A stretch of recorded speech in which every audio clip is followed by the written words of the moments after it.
Welcome to the United States. Добро пожаловать в США. Thank you very much. Вот уроды. Здравствуй, мой дорогой зритель, и это 29-й выпуск передачи «Вот уроды». Самой печальной передачи по нашей любимой игре «Мир танков», потому как после просмотра ее хочется просто плакать. И открывает наш сегодняшний выпуск игрок с ником МакКССИИМ. Максим, с большим количеством знаков подчеркивания. В начале боя какой-то нехороший человек написал, что слишком много арты. По 4 арты на команду. Ну и один из игроков решил это дело исправить. Как это так? У противника 3 арты, а у нас 4. Надо, чтобы было все по-честному, поровну. Как же может быть по-другому? Ну и разумеется, он убивает одну арту. Но факт состоял-то, собственно, не в этом. Весь прикол состоял в том, что он на гриле, то есть он сам на арте.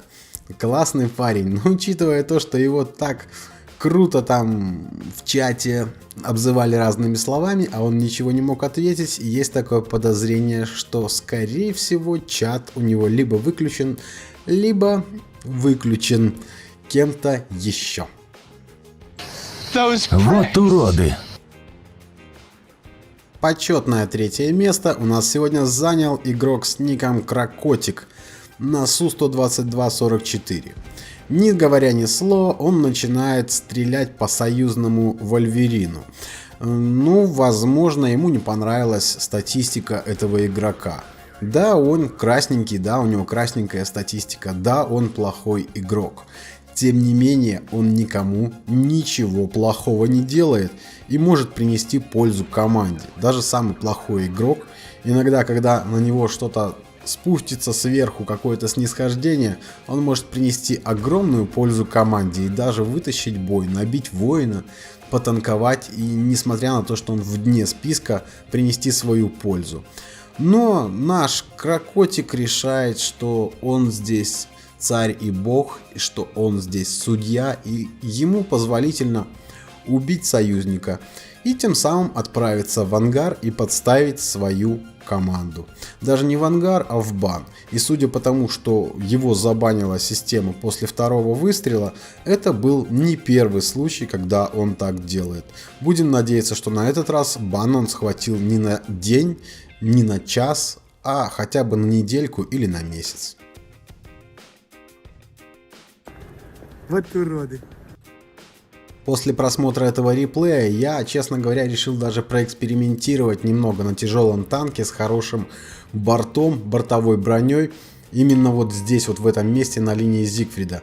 Неожиданно выяснилось, что прекраснейшая позиция для тяжелых танков с хорошей бортовой броней и передним расположением башни.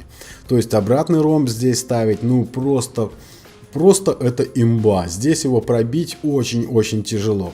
И здесь наш объект 252 в простонародье ИС-6 танкует именно в такой вот позе, прекрасно занимая ее, и пробить его смогла лишь ИСушка, которая стреляет фугасами.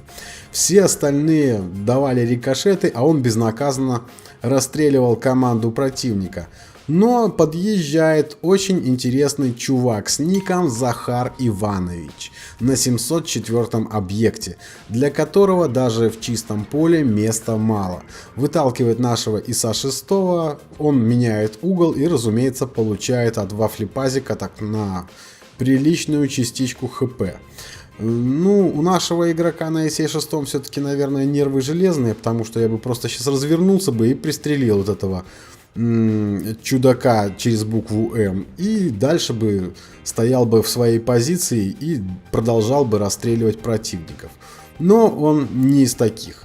Он просто разворачивается, пытается выбраться из западни, в которую его загнал союзник. В итоге все-таки это ему удается, он выбирается и уезжает в другое место, чтобы, ну, дай дорогу дураку. 3D, короче, полная. Вот.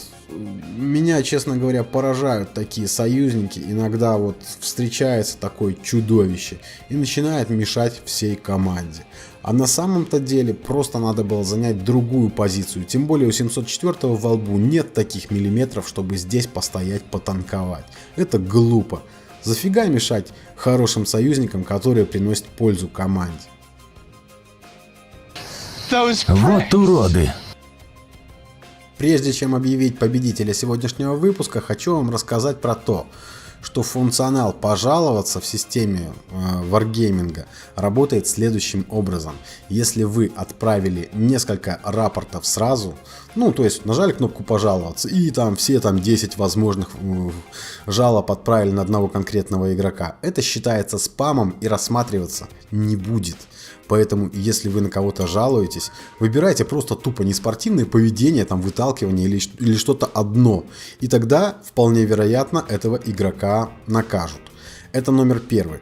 Номер второй. Если вы отправляете реплей в ЦПП, и вы обругали или продамажили, скажем так, обидевшего вас союзника, этот реплей тоже рассматриваться не будет. Считается, что вы обоюдо виноваты. И наказываться... никто не наказывается, а ваш обидчик выйдет сухим из воды. Так что ведите себя культурно, как бы плохо не вели себя ваши союзники.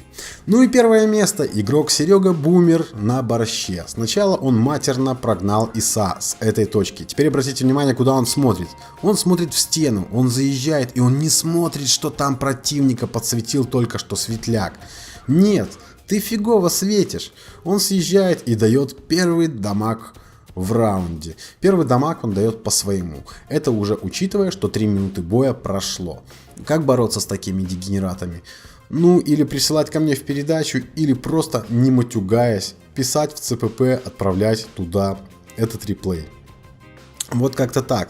Именно тогда, вполне вероятно, этого игрока забанят или как-то по-другому накажут. Хотя бы чат ему выключат. Ну а так надеяться практически не на что. Но зато он прославился на все медиапространство. Ну а на сегодня у меня все. Подписывайтесь на канал, чтобы не пропустить следующие выпуски. Ставьте лайки, делитесь с друзьями. Скоро выпущу следующую передачу. Ну а пока.